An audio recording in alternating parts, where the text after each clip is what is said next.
안녕하세요. 오늘도 사연살롱을 찾아주셔서 감사합니다. 저는 30대 후반의 여성이에요. 결혼한 지는 이제 4년째 접어들었어요. 다들 시댁은 어렵고 불편한 게 있다고 하잖아요. 저도 크게 다르지는 않았어요. 제가 가장 힘들었던 건 시부모님이 아닌 손윗 동서 형님이었는데요. 물론 때로는 시어머니가 너무 자기 아들 위주로만 생각하는 것 같아 속상한 때도 있었고, 그걸로 남편과 싸우기도 했지만 그렇다고 상식 이하로 속이 뒤집히고 했던 건 없었던 것 같아요. 또 시어머니도 그렇고 시아버지도 그렇고 두 분 다 마음도 약하고 싫은 소리를 잘 못하기도 하세요. 그러다 보니 가끔 쌓였던 게 폭발하기는 하는데요. 사람이라면 누구나 다 그런 면이 있지 않겠어요. 또 지금은 처음보다 제 입장에서도 이해하려고 노력하시는 게 느껴져서 이만하면 시부모님 잘 만난 거다 하고 있어요. 그런데 형님은 결혼하고 얼마 전까지도 진짜 사람 황당하게 하고 열받는 언행을 정말 많이 했답니다. 자기도 같은 며느리 입장이면서 왜 그러는지 모르겠더라고요. 지금 생각해보면 무슨 동물의 왕국처럼 자기가 더 힘있고 잘났다는 걸 보여주려고 유치하게 기싸움을 한 거라는 생각이 들어요. 그 기싸움의 끝은 생각지 못한 곳에서 저의 승리로 끝났답니다. 오늘은 그 얘기를 해보려고 해요. 남편과 결혼하기 전 처음 만났을 때부터 장난 아니었어요. 형님은 땡땡 회계사무소의 회계사였는데 자기 직업에 엄청난 자부심을 갖고 있었어요. 그에 비해 아주버님은 순진해 보였다고 할까요? 대학교에 있는 연구소에 계신다고 했는데 정말 평생 공부만 열심히 한 게 얼굴에 풍길 정도였어요. 형님이 처음 만났을 때부터 저희 앞에서 아주버님한테 가방을 턱 맡기더니 의자 빼고 넣는 거에 주문하는 것까지 모든 걸 아주버님한테 다 시키더라고요. 저는 참 황당했는데 형님은 그걸 자랑하는 것 같았어요. 이지연 씨? 반가워요. 나 땡땡 회계사무소 회계사이고 우리 지금 사는 집이 100평짜리야. 이게 다 내 덕이겠지만. 아 맞다. 지연 씨는 무슨 편집 디자인 한다고 했나? 그게 돈이 돼요? 우리 도련님도 그저 그런 직장인이라 큰 돈벌이는 못할 텐데. 평생 부자 되기는 참 고난이 많겠다. 어쨌든 우리 결혼하고 지금 5년 만에 새 식구 들어오는 거라 집안 어른들은 기대가 많을 거예요. 뭐 나도 어쨌든 환영이고 잘 살아요. 네, 회계사 요새 참 대단했어요. 첫 만남부터 자기네 집 평수 자랑에 제 직업이 돈이 되느냐부터 해서 제 남편도 큰돈 못 만질 거라고 하지를 않나. 정말 상식 밖의 말만 쏟아놓는데 아주버님은 무안해서 저희한테 고개도 제대로 못 들고 계셨고 남편도 식사하는 내내 불쾌한 표정을 짓고서 두 사람한테 말도 잘하지 않았어요. 난 진짜 형을 이해할 수가 없다니까. 자기가 형수 비서야. 봤지? 형수는 자기가 직접 하는 게 하나도 없어. 왜 저러고 사는지 진짜 모르겠다니까. 형이 대학 다닐 때부터 그 흔한 연애도 한번 안 해보고 있다가 형수 만나서 푹 빠져서 결혼한 건데 솔직히 나도 그렇고 엄마 아빠도 별로 좋아하지 않았거든. 형 인생이니 형이 알아서 하겠지만 저러고 사는 거 보게 되면 내 복장이 다 터진다니까. 저렇게 생각하는 건 남편뿐만이 아닌 것 같았어요. 그 다음에 시댁으로 인사를 드리러 갔는데 시어머니가 저한테 이러시더라고요. 예, 요즘은 윗사람이라고 해서 아랫사람한테 함부로 말 놓고 뭐 가르치려고 들고 그러는 거 아닌 세상이잖니? 네 윗동서한테 기본 예의만 지키고 네 할 말 하고 그래라. 걔 마음에 들게 하려고 뭐 그럴 필요 없어. 걔 욕심 채워주지 말고 네 편한 대로 해라. 알았지? 저는 정말 주변에서도 이런 얘기 해주시는 시어머니는 들어본 적도 없어요. 시부모님은 저한테도 정말 잘해주셨고 내가 도를 넘는 시집살이는 안 하겠구나 라는 걸 느끼게 해주셨죠. 저희는 결혼식도 양가 축복 속에 잘 마치고 신혼생활을 시작하게 됐어요. 시어머니는 시댁에 일이 있어도 제게 무리한 요구를 하지 않으셨고 늘 형편에 따라 제가 힘들지 않게 해주셨어요. 시아버지도 잔소리를 한다든지 그런 게 전혀 없으셨고요. 그런데 정말 형님이 사람 골 때리게 하더라고요. 저희가 신혼여행 돌아와서 얼마 안 됐을 때 아주버님이 저희한테 밥을 사겠다고 해서 나간 적이 있었어요. 제가 퇴근하고 약속 장소에 가자 형님은 다리를 꼬고 앉아있다가 털을 괴고서 저를 위아래로 싹 훑어보는데 기분 참 별로더라고요. 스캔한다고 하잖아요. 그거 노골적으로 당해보니 참 사람한테 할 게 못 되는구나 싶더라고요. 저는 형님의 불편한 시선을 무시하고 밝게 인사했어요. 아주버님 형님 먼저 나와 계셨네요. 저도 끝나자마자 온다고 왔는데 제가 제일 늦었네요. 주문 아직 안 하셨죠? 제가 할까요? 자기 주문 안 했지? 자기 오면 하려고 기다리고 있었지. 라는 남편의 말에 제가 메뉴판을 펼치자 형님은 쓱 메뉴판을 가로채서 아주버님 앞에 놓더라고요. 일단 음식은 우리가 시키는 걸로 할게. 오늘 하고 온 센스 보니까 이런 데 와보지도 않았을 것 같고 뭘 시켜야 될지도 모를 것 같은데 쪽팔리느니 내가 하지 뭐. 라더니 제가 무슨 말할 틈도 없이 손가락으로 메뉴를 집어가며 아주버님한테 이거랑 와인은 당신하고 나만 하지 뭐. 라는 거 아니겠어요? 아니, 형수, 뭔 사람 선택권도 안 주고 이러시는 게 어딨어요? 도련님, 기분 나쁘셨어요? 저는 동서가 잘 모를 것 같아서 배려해준다고 그런 건데요. 그럼 도련님도 와인 마실래요? 참, 됐습니다. 뭐 어차피 오늘 형이 사준다고 했으니 시켜주시는 거 잘 먹고 갈게요. 남편은 엉뚱하게 해석해서 자기 할 말만 하는 형님한테 질렸다는 듯 알아서 하라며 더는 말을 안 하더라고요. 하긴 저라도 그럴 것 같았어요. 물론 저도 기분이 많이 상했고요. 어쨌든 저는 내색하지 않으려고 애를 썼고 식사가 나오고부터는 같이 밥을 먹어서 그런지 어색했던 분위기가 좀 누그러지는 것 같았어요. 그런데 디저트가 나오기 전에 형님이 불쑥 저한테 이러더라고요. 동서, 명품백 없으면 어떻게 내가 하나 사줘? 아니, 식사 장소를 들었으면 거기에 맞게 갖추고 나와야지. 여기 봐봐. 누가 그런 싸구려 가죽 가방 들고 나온 사람 있나? 아무리 없이 살아도 사람이 기본적으로 갖추고 있어야 되는 게 있잖아. 네, 형님. 그럼 형님이 하나 사주세요. 감사히 받을게요. 이렇게 선물을 받을 줄 몰랐네요. 제가 넙죽 그 말을 받아들이자 형님은 당황했는지 얼굴이 빨개졌고 눈동자는 갈 곳을 잃고 흔들렸어요. 아니, 아무리 그래도 어떻게 고민 한번 안 하고 바로 그렇게 사달라고 해? 동서한테 무슨 말 함부로 하면 안 되겠네. 당황스럽다. 사주신다고 해서 감사히 받겠다고 한 것뿐인데요. 뭐 지금 사정이 안 되시면 천천히 사주셔도 돼요. 어머머, 동서 말 좀 이상하게 한다. 내가 돈도 없는데 무조건 지르고 받다는 거야? 형님은 손으로 파닥파닥 부채질을 하며 열을 식히더니 갑자기 화장실을 갔다 오겠다며 자리에서 일어났어요. 남편은 그 모습에 쿡 웃다가 얼른 참았고요. 집에 오는 길에 남편은 제 덕에 속이 다 시원하다고 했어요.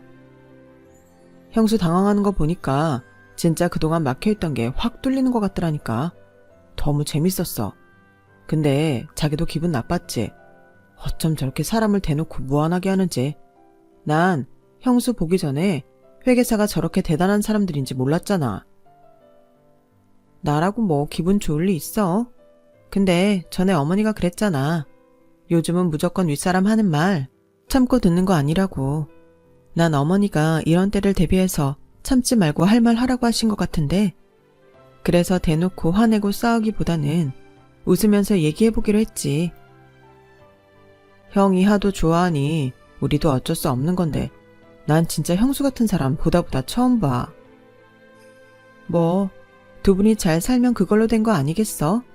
나머지야 우리가 잘 대처하면 되는 거니까. 자기도 이제 너무 참기만 하지 마. 할 말은 해. 난 안 그래도 할 말 했어. 화내면서 말해서 문제지. 그래서 형수가 나 안 좋아하잖아. 아마 그래서 자기한테도 일부러 저러는지도 몰라. 그날 일은 그렇게 마무리되었고 얼마 지나지 않아서 시아버지 생신이 다가왔어요. 저는 결혼하고 첫 시댁 어른 생일이기도 하니 보통 신경 쓰이는 게 아니라 여기저기 물어보기도 하고 검색도 해서 선물도 그렇고 같이 식사를 할 장소도 물색했어요. 그런데 형님네에서는 아무 연락이 없는 거였어요. 자기, 곧 아버님 생신인데 아주버님한테 무슨 연락 없어? 선물은 각자 준비해도 식사 장소는 같이 의논해야 되지 않아? 안 그래도 내가 형한테 연락해봤는데 아직 형수랑 얘기를 못 해봤다네. 조금만 기다려달래. 근데 예약하려면 지금쯤 해야 될 텐데 아주버님이 먼저 정하시면 안 되나? 나도 그러라고 했는데 뭐 형수한테 꼭 물어봐야 된대. 자기 혼자 정하기 좀 그렇다나? 아, 내 형이지만 나도 답답하다. 그럼 내가 형님한테 전화해볼까? 그래도 되겠지? 집안 어른 챙기자고 연락하는 건데 괜찮겠지 뭐. 자기가 전화해준다면 나야 땡큐야. 난 진짜 형수하고 개인적으로 말 섞기 싫거든. 남편은 이제 아주 편하게 자기 형수 싫다는 말을 하더군요. 저는 저한테 맡기라고 하고 형님한테 전화를 했어요. 동서가 웬일이야? 전화를 다 하고? 전화할 사람으로 안 보였는데? 잘 지내셨어요, 형님? 이제 좀 있으면 아버님 생신이잖아요. 그래서 식사 장소 어디로 해야 되나 여쭤보려고요. 아무래도 형님이 더 잘 아실 것 같아서요. 아, 그랬어? 뭐 내가 잘 알긴 아는데 이번엔 동서가 알아서 해봐. 처음 하는 거니까 혼자서 해보는 것도 나쁘지 않잖아. 그러면 다음에는 급을 올려서 어떻게 해야겠다. 감도 잡힐 거야. 나도 아무 말 안 하고 동서 하는 대로 따를게. 그냥 저 알아서 하라고 하는 말도 어쩜 저렇게 사람을 매기면서 하는지 참 그것도 재주다 싶었어요. 저는 알겠다고 하고 이리저리 알아봐서 시부모님 입맛에 맞을 만한 한정식 레스토랑을 예약하고 선물도 준비했어요. 그리고 시아버지 생신날이 되었는데 약속 시간 30분이 지났는데도 아주버님이랑 형님은 오질 않았어요. 남편은 결국 음식을 갖다 달라고 하고 아주버님한테 전화를 했죠. 전화를 끊고 온 남편은 어째 흥분해서 얼굴이 좀 벌개졌더라고요. 왜 그래? 아주버님 무슨 일 있으시대? 제가 묻자 시부모님도 궁금한 표정으로 남편을 쳐다봤어요. 남편은 아주 난처해서 어쩔 줄 모르더라고요. 아, 그게 형수 회사에서 나오는 호텔 디너 뷔페랑 숙박권이 있는데 그게 오늘이 마지막이었대요. 새카맣게 까먹고 있었는데 그거 안 쓰면 다음에 안 준다고 꼭 가야 된다고. 아니 이게 무슨 말인가요? 방구인가요? 그렇게 디너 뷔페를 꼭 가야겠으면 호텔 숙박권 정도는 시부모님 드려도 되는 거 아닌가요? 시부모님은 금세 표정이 안 좋아져서 마침 나온 식사를 시작하셨어요. 저희는 뭐라고 말해야 좋을지 몰랐고요. 생각해보면 형님은 계획적이었던 것 같아요. 처음부터 그날 호텔에 가려고 시아버지 생신 신경을 안 쓴 거고 저보고 다 알아서 하라고 했다는 생각이 들더라고요. 아니면 자기가 하는 것만 옳고 자기가 가장 눈 높은 사람이 그렇게 쉽게 남한테 일을 맡길 리가 없잖아요. 뭐 시부모님 챙기는 게 귀찮아서 그랬을 수도 있고요. 뭐가 됐든 아무리 윗사람이라지만 하는 짓이 너무 괘씸하더라고요. 그런데도 시부모님은 정말 남한테 싫은 소리 못하는 성격이 그대로 나와서 뭐라고 말을 하지 못하더라고요. 그래도 아주버님이 그런 성격을 꼭 닮은 것 같았어요. 저와 남편은 어떻게든 분위기를 띄우려고 애썼고 시부모님도 저희 장단에 맞춰서 결국 웃어주셨어요. 제가 준비한 선물도 너무 마음에 들어 하셨고요. 시어머니는 집에 가기 전 제 손을 꼭 잡으셨어요. 우리 둘째 며느리가 있어줘서 정말 고맙구나. 오늘 너무 맛있게 잘 먹고 재밌는 시간 보냈다. 고마워. 결혼하고 얼마 안 됐는데도 형님 하는 게 정말 가관인데 시부모님은 그동안 정말 속통이 터졌겠다 싶더라고요. 아니, 아무리 자기 일만 중요한 사람이라고 해도 그렇지 이렇게 기본 예의까지 없을 수 있을까요? 이게 다 좋은 직업 같고 돈만 잘 벌면 된다는 식의 우리나라 교육이 문제 같다고 제가 남편한테 한탄을 했어요. 자기 교육부 장관 돼야겠다. 내가 밀어줄까? 농담하지 말고. 난 정말 실망이야. 그래도 사회적으로 볼 때 성공한 전문직이잖아. 그런 사람들은 좀 더 나을 거라는 기대도 있고 말이야. 어쩜 저렇게 주변 사람은 보이지도 않는다는 듯 저럴 수 있지? 그게 내가 제일 열받는 건데 뭐 어쩌겠어. 그런 형수를 형이 좋아한다고 결혼한 건데 형 팔자지 뭐. 아니, 아주버님은 자기 선택이라 그렇지만 다른 사람들은 뭐냐고. 어쨌든 엮여서 살아야 되는데 자기 똑똑한 만큼 불편은 끼치지 말아야지. 아, 나도 모르겠다. 말해봤자 불평만 계속 나오지. 해결책도 없으니 말이야. 그렇게 며칠이 지나고 시어머니가 져주려고 블라우스를 샀다며 전해주러 오셨더라고요. 내가 딸이 없어서 이렇게 아기자기한 거 사서 줘보고 싶었거든. 둘째 들어오니까 이런 것도 해보고 너무 좋다. 저는 너무 감사하다고 잘 있겠다고 말하고는 그날 이후 형님한테 연락은 있었는지 조심스럽게 물어봤어요. 어머니, 혹시 형님한테 아버님 생신 잘 보내셨냐는 전화는 안 왔어요? 걔가 그런 전화할 정신이 있는 애가 아니야. 뭐, 집 바쁜 일 끝나면 연락 한번 하겠지. 예, 그런 얘기 하지 말고 우리 즐거운 얘기 하자. 네 시아버지가 너 때문에 생신날 아주 호강했다고 너무 좋아하신다. 다음에 너 집에 오면 용돈 주신대. 아니에요. 제가 그런 거 받으려고 한 건가요? 당연한 일을 한 건데요. 마음에 드셨다니 저도 기분 좋아요. 아무래도 형님은 시부모님 생신을 제대로 챙기지 않았던 것 같아요. 형님 한 사람한테 시댁이 이리저리 흔들리는 거 아닌가 그런 생각이 들자 어째 이제 막 결혼한 제가 다 욱하더라고요. 하지만 저야 어쨌든 형님보다 아랫사람이고 결혼해서 이제 막 시댁도 알아가는 참인데 함부로 무슨 말을 할 수 있는 것도 아니었죠. 저는 어쩌면 형님도 저는 모르는 이유가 있을 수도 있다고 그렇게 좋게 생각하고 넘어가기로 했어요. 회계사무소들이 월말이 닥치면 다들 정신없이 바쁘다던데 마침 그때가 월말이기도 했기에 그래서 그런가 보다 이해하려고도 했고요. 하지만 시간이 가면 갈수록 형님에 대해 알게 되는 이야기는 제가 이해할 수 있는 수준이 아니었어요. 형님은 결혼할 때 원래 집을 반반씩 내서 하기로 했는데 결혼 준비하면서 갑자기 자기네 친정이 요즘 많이 어렵다며 하도 우는 소리를 내서 시부모님이 다 해주셨다고 하네요. 집에 들어가는 가구며 가전제품도 아주버님이 마련하셨고요. 지금 사는 그 100평이라는 데에는 6개월 전쯤 들어갔다는데 자기네 돈 벌어서 이사를 하면 월대 살던지 보증금은 시부모님한테 돌려드려도 되잖아요. 정말 한 푼 들이지도 않았고 감사하다는 말도 없었대요. 그 말을 할 때 남편은 정말 얼굴이 벌개져서 씩씩대더라고요. 왜 안 그렇겠어요? 저는 듣기만 하는데도 기가 막히더라고요. 그때는 시간이 또 그렇게 지나갔고 2달쯤 후였어요. 형님한테서 전화가 왔는데 그 내용이 참 가관이었어요. 동서, 내가 시간지나 이런 거 물어보는 게 좀 그렇긴 한데 그래도 궁금해서 말이야. 아버님 어머님이 동서 예물 어떻게 해줬어? 예물이요? 그건 갑자기 왜요?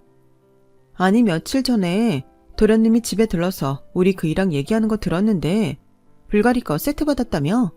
그리고 아버님이 저번에 생일 준비하느라 수고했다고 동서 용돈도 주셨다던데 그거 다 정말이야? 예물은 불가리 그거 딱 하나 받은 거 맞고요. 아버님이 주신 용돈은 정말 안 받으려고 했는데 꼭 주시겠다고 하셔서 주신 거 반만 받았어요. 아니 한 세트고 반이고 받은 거 맞잖아. 어머, 아버님 어머님 지금 동서랑 나랑 차별하는 거 맞지? 난 결혼할 때 그런 비싼 예물 받지도 못했어.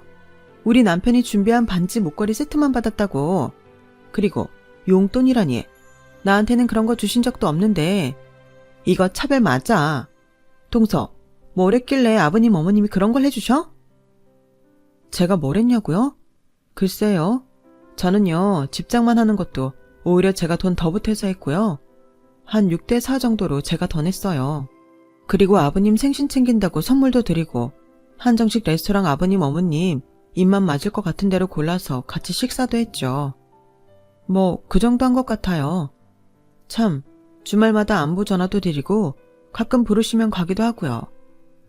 그런 정도 가지고 동서한테만 용돈 주고 할 리가 없는데? 대체 무슨 알랑방귀를 끼길래 그런 예물을 받은 건지 말해봐.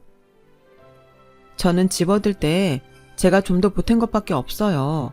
제가 아버님 어머님 마음을 다 알 수 없으니 왜 그런 비싼 걸 해주셨는지는 저도 모르죠. 직접 물어보세요. 동서, 그런 걸 어떻게 대놓고 물어봐. 참나, 누구 눈치 없는 사람 만들 일 있어? 아무튼 알았어.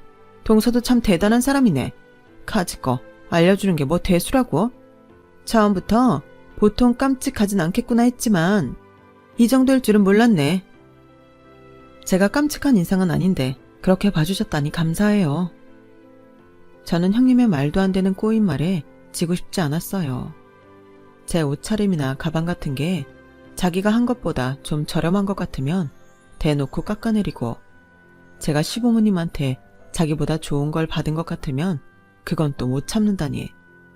어떻게든 자기가 남보다 나아 보여야 하고 욕심도 굉장히 많은 사람이구나 싶었죠. 그리고 자기 외모를 위해서는 정말 아낌없이 돈을 쓰는 것 같더라고요. 요즘 피부과 성형외과 가는 게 뭐 사치도 아니고 얼굴에 주사 맞는 사람도 많은데 그걸 뭐라고 하는 건 아니에요. 자기는 온갖 것 다 하면서 아주버님이나 아이한테는 전혀 신경을 안 쓰고 잔소리만 하는 게 얄밉더라고요. 남편이 아주버님을 만나고 오면 늘 열받아서 형님 너무한다고 화를 내는데요. 저는 처음에는 남편이 지나치게 형님을 싫어한다고 생각했는데 그게 아니었어요. 아니, 누가 요즘 자기 피부과 돈 쓰는 거 뭐라고 하겠어? 그렇게 자기 관리하고 꾸미는 거 자기 돈 번 걸로 감당이 되면 뭐라고 안 하지. 물론 형수 돈 많이 벌겠지. 그렇다고 해도 자기만 혼자 무슨 연예인처럼 매달 엄청나게 피부과에 돈 들이고 형이랑 이현이는 요만큼도 신경을 안 써. 내가 진짜 기가 막힌 게 뭔 줄 알아? 형은 속옷을 아직도 결혼 전에 입던 걸 입더라. 이게 말이 돼? 그게 언젠데. 그리고 이현이 입 주위에 하얗게 버짐인지 그런 게 폈어. 아니, 100평짜리 집이라고 자랑하면서 애 먹이는 거랑 건강에 얼마나 신경을 안 썼으면 그 지경을 만들어? 형이 병원 같이 갔는데 영양소 부족이라고 그랬대. 이게 말이 되냐고. 이제 3살짜린데 자기가 잘 챙겨야 될 거 아냐. 자기가 형님 너무 나쁘게 보고 그러는 거 아니야? 형님 많이 바쁘시니까 아주버님이 챙길 수도 있잖아. 누가 그걸 몰라? 물론 형도 바쁘다고 집안을 안 돌본 건 반성해야지. 근데 형수는 자기 몸은 잘 챙기면서 식구는 안 챙기니까 하는 소리야. 형은 사실 한번 연구 시작하면 자기 먹는 것도 잊어버려. 형이 잘했다는 게 아니고 성격이 그런 데가 있는 거고, 형수처럼 온갖 것 신경 잘 쓰는 사람이 애가 저지경이 되게 뒀다는 게 기가 막히지. 안 그래도 형은 다 자기 잘못이라고 아주 이현이한테서 눈을 떼지 못하더라. 물론 형이랑 형수 다 똑같지만 난 진짜 형수한테 질렸어. 제가 형님을 겪어보니 남편이 그렇게 펄펄 뛰고 열을 내는 게 이해가 가더라고요. 그렇게 자기가 받아야 될 거는 시간이 지나도 따지면서 자기 아들한테는 그렇게 무심하다는 게 이기적이라고 밖에는 할 말이 없었으니까요. 게다가 시가 쪽에 결혼식이 있어서 가게 됐는데요. 저는 늘 티 안 나게 꾸민 듯 안 꾸민 듯 하는 걸 좋아해서 요란하게 명품 상표 보이고 그런 걸 안 좋아해요. 그런데 형님은 저와 달라서 아주 머리끝부터 발끝까지 자기가 그 명품 브랜드 상품인 것처럼 티를 내거든요. 뭐 그거야 자기 취향이니 이해해요. 그럼 다른 사람 취향도 존중해줘야 되는 거 아닌가요? 형님은 그 결혼식 자리에서도 저를 쓱 훑어보더니 이내 비웃으면서 이러더라고요. 아니, 그게 대체 언제적 스타일이야? 동서는 시댁 결혼식까지 그렇게 꼭 없는 티를 내야 되겠어? 아니, 편집 디자인을 하는 사람이면 그래도 디자인이라는 걸 하는 건데 이렇게 센스가 없어. 어머 형님, 요즘은 브랜드 티 내지 않는 게 더 세련된 거예요. 내가 이런 브랜드 써요 하고 티 내는 건 나이 든 것 같잖아요. 동서는 자격지심을 참 이상하게 표현하더라. 동서도 그렇고 도련님도 그렇고 그렇게 벌어서는 생활비 들어가는 것도 빡빡하잖아. 그냥 없으면 없다고 하면 되지. 무슨 티가 안 난다는 둥 그런 말을 해. 뭐 동서 취향이 구린 건 알겠는데 그래도 이런 자리는 좀 더 차려입고 오는 버릇 좀 해. 어머님 아버님도 며느리가 이러고 오면 창피하실 거 아니야. 저는 형님이 너무 선 넘는 것 같아서 뭐라고 하고 싶었지만 주위에 다른 시댁 어른들도 있고 해서 그냥 참고 말았어요. 그 일이 있고 한 달쯤 지났을 때 형님네는 이사를 갔어요. 거기가 앞으로 오를 거라는 말을 들었다며 그렇게 자랑하던 100평짜리 집을 팔고 50평 정도 되는 아파트로 이사를 했더라고요. 그런데 형님은 무슨 꿍꿍이가 있었는지 자기네 회사 사람들, 거래처 사람들 다 같이 집들이를 하는데 저보고 와서 도와달라고 하더라고요. 동서, 우리 집들이 할 때 동서가 같이 음식도 날라주고 뒤에서 우리 이현이도 챙겨줄래? 내가 그날 일한 건 섭섭하지 않게 쳐줄게. 그래도 새 집에서 손님 만든 건데 생판 모르는 남보다 동서가 도와주는 게 마음이 놓이잖아. 아 맞다. 어쨌든 동서도 집들이 오는 거니까 선물 가져올 거잖아. 괜히 뭐 살 생각하지 말고 땡땡땡에서 거실에 놓을 도자기로 된 무드 등 사와. 내가 어떤 모델인지 톡으로 보내놓을게. 형님은 저를 자기 집들이에서 심부름 시키면서 자기가 저보다 더 우위에 있다는 걸 보여주고 싶은 것 같았어요. 그런 심보를 생각하니 정말 가고 싶지 않더라고요. 그래도 조카 아이가 마음에 걸리기도 했고 나중에 따로 집들이에 가기 싫기도 해서 알겠다고 했어요. 그리고 형님이 선물로 달라고 한 그 무드 등이요. 정말 가격이 악소리 나오게 비싸더라고요. 저한테 주겠다는 일당이 몇 배는 되던데 그러면서 저한테 일당 준다고 얼마나 공치사를 하든지 눈꼴 씌어서 못 봐주겠더라니까요. 아무튼 그날은 그런 걸로 따지는 것도 유치했고 저는 조카를 돌보면서 손님들이 오기를 기다렸어요.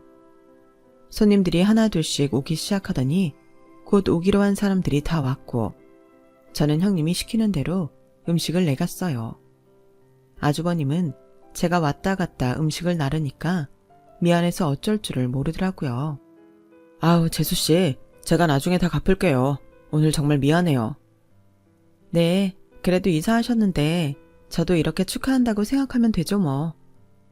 그러면서 음식을 들고 제일 마지막에 오신 손님들 자리에 갔는데 그중에 나이가 가장 많은 남자분이 저를 빤히 보시더니 갑자기 반갑게 인사를 하더라고요. 아유 지연씨, 지연씨를 여기서 보네? 어떻게 여기를 왔어요? 누구랑 아는 사이예요?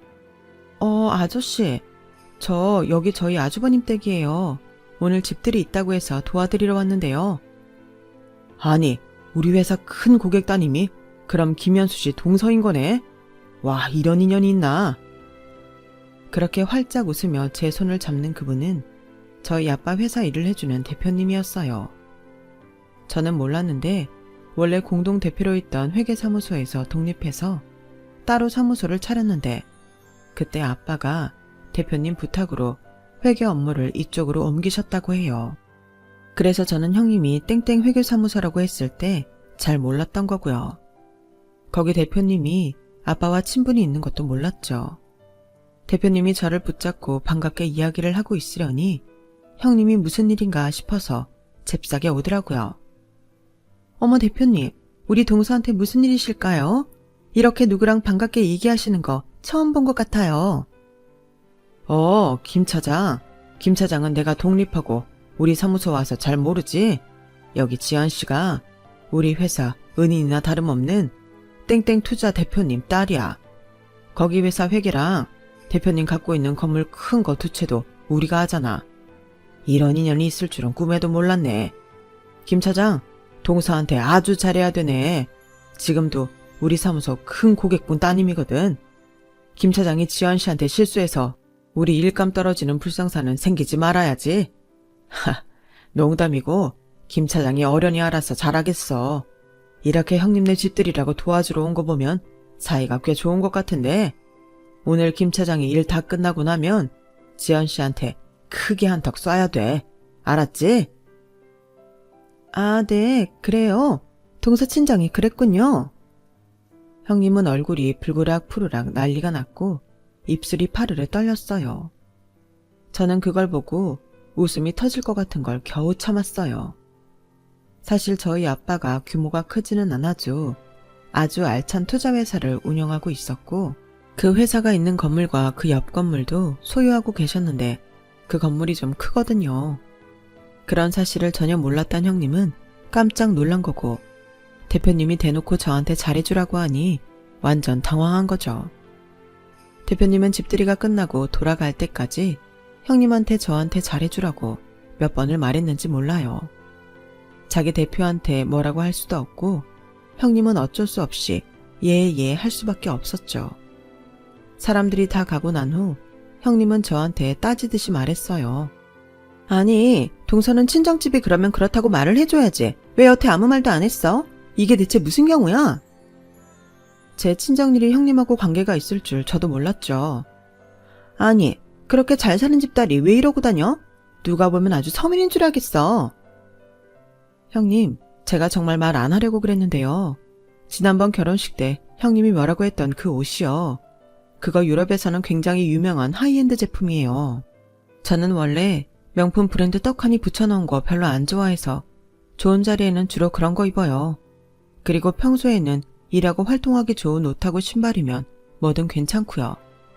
원래 그런 거 신경 안 쓰고 오래 입고 오래 쓸 수 있는 거 좋아하는 것 뿐이에요.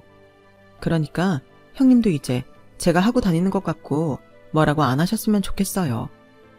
형님이 남한테 보이는 거 많이 신경 쓰시는 건 알겠는데요. 형님처럼 하지 않는다고 다른 사람들 쉽게 판단하시는 거 솔직히 아닌 것 같아요. 저 오늘 온 것도 이연이가 신경 쓰여서 온 거지. 형님 그동안 저한테 하셨던 거 생각하면 여기 단 1초도 있고 싶지 않거든요. 그러니까 앞으로는 제가 아무리 아랫사람이어도 말조심 좀 해주셨으면 좋겠어요. 제가 이빠른 소리를 하자 형님은 어쩔 줄 몰라서 양손을 잡고 발만 동동 구르더라고요. 제가 옷을 갈아입고 나와서 집에 간다고 하자 형님은 그제야 제 팔을 붙잡고 사정하더라고요. 저기 동서, 친정에 내 얘기 뭐 하고 그런 거 없지? 그동안 나 때문에 마음 상한 거 있었으면 내가 사과할게. 동서가 처음부터 친정이 어떤 집안인지 말만 해줬어도 이럴 일은 없었겠지만. 아차, 아니야. 지금 말한 건 잊어줘. 미안해. 내가 미안해. 형님은 사과한다는 말도 입이 겨우 떨어지는 게 보였어요. 그리고 미안하다고 하는 순간에도 얄미운 말을 하는 건 너무 의도적인 게 빤히 보여서 참 사람이 별로라는 걸 다시 한번 새삼 깨달았죠.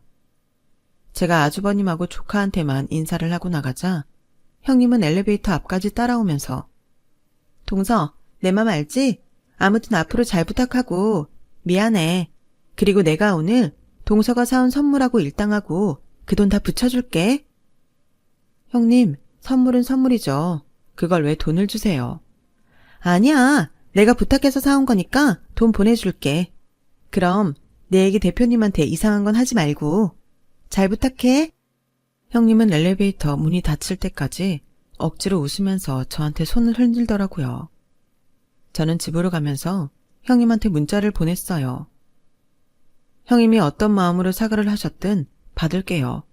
솔직히 형님도 그동안 저한테 이상하게 군 거 아시죠? 아무리 아랫사람이어도 더는 그러지 마셨으면 좋겠어요.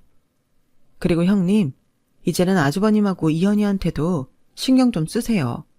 형님 얼굴하고 옷하고 신발에만 돈 쓰지 마시고 아주버님 새 속옷도 사주시고 좋은 데도 같이 가시고요. 이현이 먹는 것도 신경 쓰시고요. 그런 거 아버님 어머님도 아시면 마음이 어떠시겠어요? 아무리 싫은 소리 못하시는 분들이라고 해도 그렇지. 형님이 그런 사람 성격 뻔히 다 알고 더 마음대로 하는 거 제 눈에 다 보이거든요. 앞으로는 아버님 어머님 생신도 신경 쓰시고 명절에도 시댁에 인사도 잘 하셨으면 좋겠네요. 형님 명절에 시댁에 아무것도 안 하신다면서요. 저한테만 아버님이 용돈 줘서 섭섭하다고 하셨죠? 형님이 한 번만 명절에 찾아가서 인사만 하셔도 아버님 어머님 좋아서 용돈 더 주실걸요. 제가 말하는 게 주제 넘을 수 있지만 이제 형님도 윗사람답게 행동하시면 좋겠네요. 평소 같으면 제가 이런 말하면 난리 났을 형님인데 그날은 바로 저한테 꼬리를 내리는 문자를 보냈더라고요. 그래 알았어 동서. 동서 말대로 할게. 저는 그 일을 저만 알고 있기로 했어요. 그래서 한동안 말 안 하다가 좀 지나서 얘기했더니 남편이 통쾌해서 어쩔 줄 모르고 웃더라고요. 정말 생각지 못한 곳에서 아빠 지인분을 만나서 형님이 그동안 저 먹인 걸 몇 배로 돌려준 것 같아서 저도 그날 일을 생각하면 저절로 웃음만 난답니다. 형님은 그 이후 제 눈치를 엄청 보더라고요. 저한테 잘 하려고도 노력하지만 그게 다 친정 백 때문인 게 눈에 뻔히 보일 정도로 떨떠름한 표정으로 하기 때문에 사람이 바뀐 건 아니라는 건 잘 알겠더라고요. 그래도 저한테 전처럼 함부로 굴지 않아서 그건 정말 좋더라고요. 말도 안 되는 소리 듣지 않아도 돼서 마음도 편했고요. 자기 대표 귀에 무슨 말이 들어갈까봐 전전긍긍하는 모습을 보면 좀 짠하기도 해요. 제가 자기 본 모습을 다 폭로하면 대표한테도 찍힐 테고 그렇게 되면 자기 회사 생활도 편치만은 않을 테니까요. 어쨌든 형님은 형식적이긴 하지만 아버님 어머님한테 가뭄에 콩나듯 전화도 하고 생신 때에는 선물이라도 챙겨 보내더라고요. 저는 형님을 보며 그런 사람은 되지 말아야지 하고 다짐한답니다. 제 이야기는 여기까지예요. 다들 재미있게 들어주셨길 바라며 이만 인사드릴게요. 감사합니다.